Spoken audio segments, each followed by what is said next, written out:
বিয়ের আগে সংসারী না হয়ে ওঠা মেয়েটা আজ পুরোদমে সংসারী হয়ে গেল। এক সময় ডিম না ভেজে যে মেয়েটা কিছুই খেত না, সে মেয়েটা এখন ঘর সংসারের সকল কাজকর্ম, রান্নাবান্না সবই করে। সুন্দর করে ঘর সাজানো কী জিনিস যে মেয়েটা একসময় কিছুই জানতো না, সেই মেয়েটা এখন নিজ ঘরে খুব সুন্দর করে পরিপাটি করে পুরো ঘরটাকে গুছিয়ে রাখে। এই কথাটা কিছুদিন আগে আমি একজন ব্লগার বলেছিল, যে কথাটা আমার থেকে এত ভালো লেগেছে, তো ভাবলাম আমি এই কথাটা নিজের উপর একটু অ্যাপ্লাই করি, কারণ এই কথাটার সাথে আমার অনেকাংশে মিলে যায়। আসসালামু আলাইকুম ভিউয়ার্স, কেমন আছেন সবাই? আলহামদুলিল্লাহ আমি ভালো আছি। আশা রাখছি যে যেখান থেকে আজকের আমার এই নিউ ব্লগটি দেখছেন সবাই সুস্থ আছেন, ভালো আছেন এবং নিরাপদে আছেন। চলে এলাম নতুন দিনে নতুন একটি লাইফস্টাইল ব্লগ আপনাদের সাথে শেয়ার করার জন্য। আশা রাখছি প্রতিদিনের মতো আজকের ব্লগটাও আপনাদের অনেক ভালো লাগবে, আর কাইন্ডলি লাইক দিয়ে ভিডিওটি কন্টিনিউ করে যাবেন। আমার প্রিভিয়াস ব্লগ নিয়ে আমার বেশ কিছু আপুরা আমাকে এত সুন্দর সুন্দর কমেন্ট করেছিল, আমি অনেকটাই আবেগ আপ্লুত হয়ে গিয়েছিলাম। আমার এই ব্লগটা আমার আপুরা এত পছন্দ করেছেন, সেজন্য আসলে খুবই সিম্পল একটা জিনিস, কিন্তু এই সিম্পল জিনিসটা যে আপনাদের একটা মন কাড়বে সেটা আমার জানা ছিল না। তো প্রিভিয়াস ব্লগ নিয়ে অনেক কোশ্চেন ছিল, তার আগে আমি আমার এই ব্লগ নিয়ে কিছু বলছি। দেখতে তো পেয়েছেন আমি এখানে পেঁয়াজ, টমেটো এবং কাঁচামরিচ দিয়ে কি করছি। আসলে এটি আমি আমার পছন্দের একটি খাবার রান্না করছি, আর যেটা হলো এক প্রকার ডিম ভাজি, যেটা শীতকালে এভাবে যখন আমি ডিমটা ভাজি করি এত মজা হয়। স্পেশালি এই ডিম ভাজিটা অনেকটা মানে ডিমটাকে ভেঙে যে জিনিসটা করা হয়, আমি জানি না কী নাম এটার, কিন্তু আমি এটাকে ডিম ভাজিই বলি। আমার আম্মু এই সকালবেলার এই নাস্তাটা এত মজা করে বানাতো। সে ছোটোবেলায় রুটি দিয়ে এই ধরনের নাস্তাটা আমি বেশ পছন্দ করতাম। তো মাঝে মাঝে এই নাস্তাটা আমি বানাই আমার পরিবারের জন্য। তো আজ ভাবছি, মানে ঘুম থেকে উঠেই ভাবছি আজ আমি এই কাজটা করে ফেলি। তো চিন্তা করতে করতে শেষ পর্যন্ত আমার পছন্দের নাস্তাটা আমি বানিয়ে ফেলছি।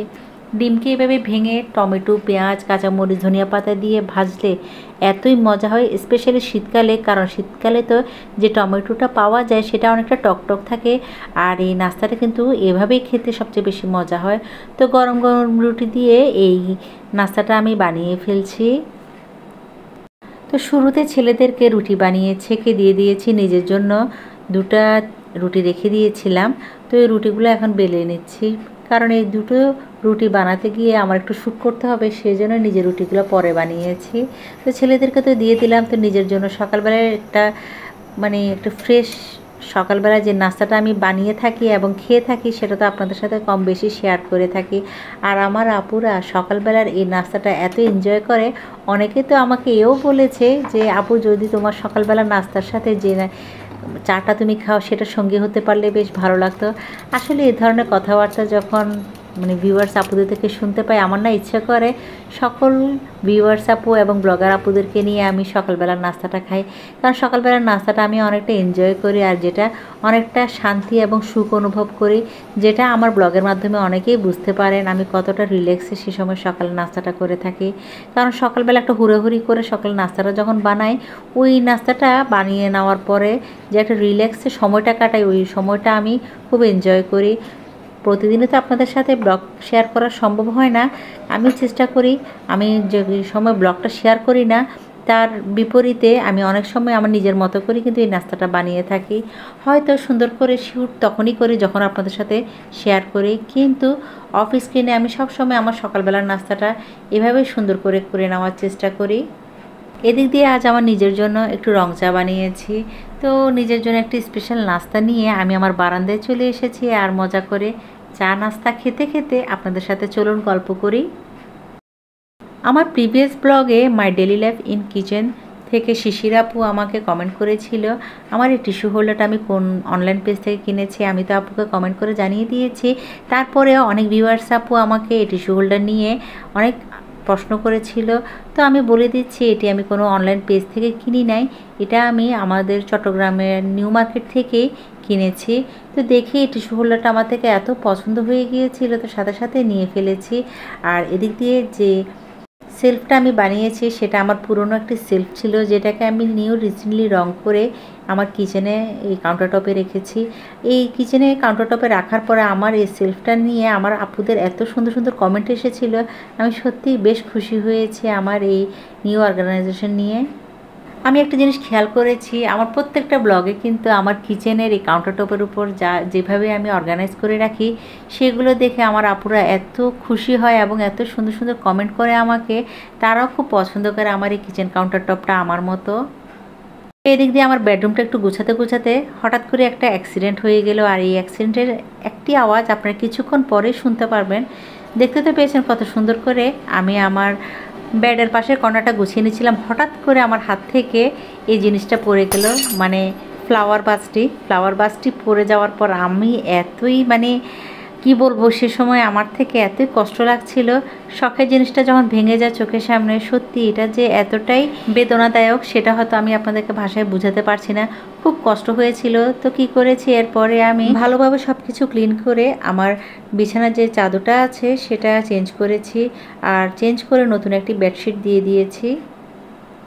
হয়তো আপনারা এখানে আমাকে দেখতে পাচ্ছেন আমি খুবই রিল্যাক্সে কাজ করছি, কিন্তু আমি আপনাদেরকে বোঝাতে পারবো না আমার নিজের ভুলের কারণে আমার শখের জিনিসটা যখন আমার হাত থেকে পড়ে গিয়েছিল আমি কি পরিমাণ কষ্ট পেয়েছি।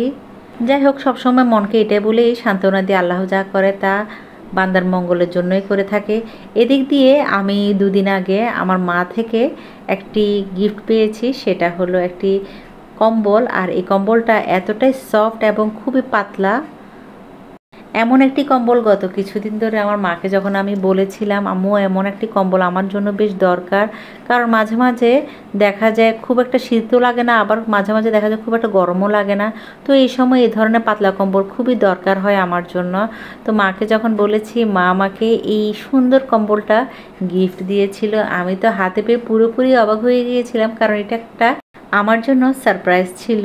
তো আম্মু তো পাঠিয়ে দিয়েছে আমার জন্য। তো বাসায় এসে যখন খুলে দেখেছি তখন তো দেখে বেশ পছন্দ হয়েছিল, কারণ মায়ের দেয়া জিনিস কখনোই তো খারাপ হতে পারে না, তাই না? তো এদিক দিয়ে আজ আমি আমার এই বিছানার চাদর যখন চেঞ্জ করেছি তো নতুন বেডশিট দিয়ে এই নতুন কম্বলটা রেখেছি, আর সুন্দর করে অর্গানাইজ করে রাখার পরে এত সুন্দর লাগছিল। আর নতুন জিনিস আর খুবই সফট থাকার কারণে কিছুক্ষণ পর আমি এটাতে শুধু হাত বুলাচ্ছিলাম, কারণ আমার থেকে শখের জিনিসটা আর পছন্দের জিনিসটা যখন হাতের কাছে পাওয়ার পর আমার তো এত খুশি লাগছিল।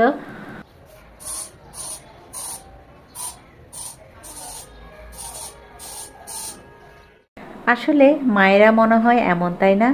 সন্তানের যদি কোনো কিছু দরকার হয় তো সে জিনিসটা যে কোনো কিছুর বিনিময়ে কিন্তু মায়েরা পূরণ করিয়ে দেয়। তো এদিক দিয়ে এই জিনিসটা কেনার আমার সামর্থ্য ছিল, কিন্তু মাকে যখন বলেছি, মা যখন আমাকে এই জিনিসটা সারপ্রাইজ দিয়েছিল আমি রীতিমতো অবাক হয়ে গিয়েছিলাম। তো এদিক দিয়ে কিছুদিন আগে আমার এই টেবিল ক্লথ নিয়ে আমার আপুদের কিছু প্রশ্ন ছিল যে আমি টেবিল ক্লথটা কোথা থেকে কিনেছি। এই টেবিল ক্লথটি আমি চট্টগ্রামের নিউ মার্কেট থেকে কিনেছি, আর এখানে 1 গজ নিয়েছিল আমার থেকে 170 টাকা করে। রিজনেবল প্রাইসের মধ্যে এত সুন্দর একটা টেবিল ক্লথ দেখে না নিয়ে কি আসতে পারি বলুন? তো চলুন, যে জিনিসটা দেখার জন্য আপনারা এতক্ষণ পর্যন্ত ওয়েট করছেন সেটা হলো আরএফএল বেস্ট বাই থেকে আমি আমার সংসারের জন্য কি কি কিনেছি সেটা দেখাবো বলেছি। তো চলুন, কি কি কিনেছি সেটা আজ আপনাদের সাথে শেয়ার করি। আমরা গৃহিণীরা তো সংসারের এই সকল জিনিসপত্রগুলো কিনতে খুব বেশি পারদর্শী, কারণ আমরা সংসারের দায়িত্ব যখন নিয়েছি সংসারটাকে তো সাজিয়ে রাখা তো আমাদেরই কর্তব্য, তাই না? তো এদিক দিয়ে আমি একটা বক্স নিয়েছি, আর এই বক্সটা এত দরকার ছিল আমার জন্য। তো এটা কি কাজে ব্যবহার করব সেটা আমি আপনাদেরকে পরবর্তী ব্লগে শেয়ার করব। তো এটা প্রাইস সম্পর্কে আপনাদেরকে জানিয়ে দিচ্ছি, কারণ আমার অনেক আপুরা আছে এই সকল জিনিসের প্রাইসটা জানতে চান, সেজন্য ক্লোজ করে একটু দেখিয়ে দিলাম। তো এখানে একটি এসএসের নেট বাস্কেট নিয়েছি। এই বাস্কেটটা আমার জন্য বেশ দরকার ছিল, আর এটা ছোট হওয়াতে দেখতেও আমার থেকে বেশ ভালো লেগেছে, কারণ এই ধরনের জিনিসগুলো আমাদের গৃহিণীদের জন্য বেশ দরকার। তো আপনাদেরকে একটু প্রাইস সহকারে শেয়ার করছি এটির প্রাইস কত। যেহেতু এটি আকারে ছোট সেজন্য প্রাইসটাও একটু কম নিয়েছে। আর এই কিউট অ্যাক্সেসরিজের প্রাইস নিয়েছিল 325 টাকা। তো এদিক দিয়ে আমি আরও কিছু জিনিস নিয়েছি। এখানে ছোট্ট একটা ফ্লাওয়ার ভাস নিয়েছি। কয়েন প্ল্যান্টের এই আর্টিফিশিয়াল ফ্লাওয়ার ভাসটি আমার থেকে এত পছন্দ হয়েছিল, আর এটা প্রাইস নিয়েছিল 165 টাকা। এ ধরনের ফ্লাওয়ার ভাস আমার থেকে বেশ পছন্দ। স্পেশালি আমি যখন মার্কেটে গিয়েছিলাম এটা প্রাইসটা একটু বেশি বলেছিল, যার কারণে আমার এটা কেনা হয়নি। তো আরভিল বেস্ট বাইতে এই ছোট্ট কিউট জিনিসটা হাতে পেয়ে সাথে সাথে নিয়ে নিয়েছি। আর এখানে আরেকটি বাস্কেট নিয়েছি। ফ্রিজে যে কোনো জিনিস রাখার জন্য আর যে কোনো প্রোডাক্ট ক্যারি করার জন্য এই জিনিসটা খুব বেশি দরকার ছিল আমার জন্য। তো এই জিনিসটা প্রাইস নিয়েছিল আমার থেকে 250 টাকা। তো খুবই রিজনেবল প্রাইসের মধ্যে এই বাস্কেটটা পেয়ে আমি তো মহা খুশি। আর এই ধরনের কিউট কিউট জিনিসগুলো কালেক্ট করতে আমার থেকে বেশ ভালো লাগে, যেহেতু আমি ইউটিউব এবং ফেসবুক দুটো প্ল্যাটফর্মে কাজ করি, যার কারণে এই সকল জিনিসগুলো আমার জন্য বেশ দরকার। তো এগুলো যখন আমি ব্যবহার করব তখনই আমি এগুলো ক্লিন করে নিব। এখন এগুলো আমার যে যে ডাইনিং ওয়াগনটা আছে সেই ডাইনিং ওয়াগনের নিচের অংশে ক্যাবিনেটে এগুলো একটু গুছিয়ে রাখছি। এই জিনিসগুলো যদি আমি কিচেনে রেখে দিই 1 সপ্তাহ পরে দেখা যাবে তেল চিটচিটে ভাব দেখা যাবে। সেজন্য এই জিনিস সব কিছুই আমি চেষ্টা করি আমার কিচেনের বেশিরভাগ জিনিসই আমার এই ডাইনিং ওয়াগনের নিচের অংশে গুছিয়ে রাখি। তো এই আর্টিফিশিয়াল ফুলটি আমি আমার কিচেন কাউন্টার টপে একটু গুছিয়ে রাখবো, কারণ এই ছোটোখাটো জিনিস দিয়ে আমার কিচেন সাজাতে বেশ পছন্দ। আপনারা তো দেখতে পান প্রত্যেক মাসে মাসে কিন্তু আমি আমার এই কিচেন কাউন্টার টপে নতুন নতুন কিছু সংযোগ করে থাকি। তো এভাবে যদি আমি কিছু কিছু জিনিস এবং আমার পছন্দের জিনিসগুলো যদি আমি আমার কিচেন কাউন্টার টপের উপর রাখি, সত্যি আমার থেকে বেশ ভালো লাগে। তো আরভিল বেস্ট বাই থেকে আমার কিচেনের জন্য এই কিউট কিউট জিনিসগুলো আপনাদের থেকে কেমন লেগেছে সেটা চাইলে আপনারা আমাকে কমেন্ট করে জানাতে পারেন। আর আপনি যদি আজ আমার চ্যানেলে নতুন করে ভিজিট করে থাকেন তাহলে চাইলে চ্যানেলটিকে সাবস্ক্রাইব করে পাশে থাকা অল বেল বাটনটি প্রেস করে রাখবেন। আর ফেসবুক পেজ থেকে দেখে থাকলে ফলো দিয়ে আমার সাথে থেকে যাবেন। আর এই কাজগুলো যারা করে ফেলেছেন সকলকে অসংখ্য ধন্যবাদ জানাচ্ছি। দেখতে তো পেয়েছেন আমার কিচেন কাউন্টার টপে এই ফুলটা দেওয়াতে কতটা সুন্দর লাগছিল। এদিক দিয়ে আমি কিছুদিন আগে রাস্তায় একটি ভ্যান গাড়ি বসেছিল, যেখানে কাঠের জিনিসপত্র বিক্রি করছিল। তো সেখানে কিউট কিউট ছোটো ছোটো স্পুনগুলো পেয়ে আমি সাথে সাথে নিয়ে নিয়েছি। আর সব সময় আমার এই স্পুন হোল্ডারে আমার ইচ্ছা করে আমার পছন্দের যে সকল স্পুনগুলো আছে সেগুলো রেখে অর্গানাইজ করে রাখি। ইচ্ছে তো আছে ভবিষ্যতে আরও ইউনিক জিনিসগুলো এখানে রাখার। জানি না আমি কখন কি কিনবো, আর যখনই যেটা কিনে থাকি আপনাদের সাথে আমি শেয়ার করার চেষ্টা করব। এদিক দিয়ে আমি তো কিছুদিন আগে আমার দাদার বাড়ি গিয়েছিলাম। তো দাদার বাড়ি থেকে আসার পথে আমি আমার ফুপির বাড়িতে গিয়েছি। তো ফুপির বাড়িতে গিয়ে আমি অনেক তো মজা করেছি, সেটা তো আপনাদেরকে প্রিভিয়াস ব্লগে শেয়ার করেছি। তো ফুপির বাড়িতে গিয়ে আমি বেশ কিছু সুন্দর সুন্দর জিনিস দেখেছি, ভাবলাম আমার আপুদের জন্য একটু শেয়ার করি। তো ফুপির বাড়িতে কী কী করেছি কী কী খেয়েছি সেটা তো দেখতেই পারছেন। আলহামদুলিল্লাহ প্রায় 27 বছর পর আমার দাদার বাড়িতে গিয়েছি। আমার ফুপির বাড়িতে তো এই প্রথম গিয়েছি। তো গিয়ে তো বেশ ভালো লাগলো, যেটা আপনাদের সাথে আমি শেয়ার করেছি। তো সেই সাথে আমার ফুপির বাড়িটাও একটু ঘুরিয়ে ঘুরিয়ে দেখিয়ে দিচ্ছি আমার ফুপির বাড়িটা দেখতে কেমন। আর ওনারা শহরে থাকে, যার কারণে সব কিছুই শহরের মতোই। স্পেশালি ফুপির বাড়িতে এই সকল সুন্দর সুন্দর ফার্নিচার দেখে তো আমার তো চোখ আটকে গেল, কারণ আপনারা তো জানেন এই সকল সুন্দর সুন্দর জিনিসগুলো আমি বেশ পছন্দ করি। তো ওখানে গিয়ে আমার হাজব্যান্ড তো প্রথম গিয়েছিল, সেজন্য উনি জামাই আদর করেছে। তো ওখানে তো শুধু 2 দিন ছিলাম, 2 দিনে অনেক মজার মজার খাবার খেয়েছি, যেটা হয়তো সব আপনাদের সাথে শেয়ার করতে পারছি না। তো আশা করি শুরু থেকে শেষ পর্যন্ত আজকের ব্লগটা আপনাদের অনেক ভালো লেগেছে। তো আজ এখানে রাখছি, দেখা হবে নেক্সট ব্লগে। সবাই ভালো থাকবেন, সুস্থ থাকবেন, আমার জন্য দোয়া করবেন। আল্লাহ হাফেজ, আসসালামু আলাইকুম।